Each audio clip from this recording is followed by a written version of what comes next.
Kristen Nielsen, I think, is a great example of what happens when you go to work for Donald Trump. He is the great reputation killer. I mean, here's this woman who, was a reasonably admired bureaucrat, and for the rest of her life,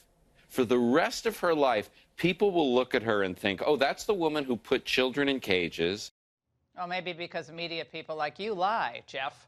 Joining me now is Lara Logan, former CBS reporter, 60 Minutes correspondent, reported all over the world about really, really complicated issues in a fair fashion.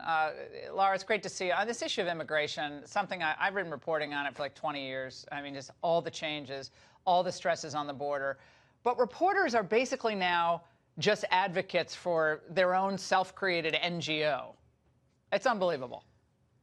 Well, Laura, there are a few journalistic questions that I would want asked, right, if I was reporting on this, which is, where did the previous administrations put the children that they detained?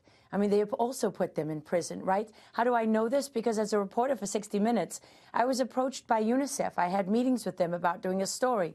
They were so concerned about the number of children in detention under the Obama administration that they asked 60 Minutes to look into doing a story on it. So this isn't the first time it's happened, but it's not being treated the same. And anytime there's not a consistent standard in the reporting, that's a red flag for me as a journalist. And Lara, and the root causes of this also not being covered, why this is happening, why there's this flow into the country, why the caravans. So none of that is really being looked at. Everyone's empathizing with the poor families, and I understand that, but that's not really empathizing is not. It's not really reporting. It's empathizing. It's something completely different. I also want to get your thoughts, Lara, on the president's decision to skip the annual White House Correspondents Dinner, third year in a row now. What about that? He's going to hold a rally instead. Well, why would the president want to go to a dinner which is full of a room full of people who have made it clear that, many of whom have made it clear that they want him removed from office?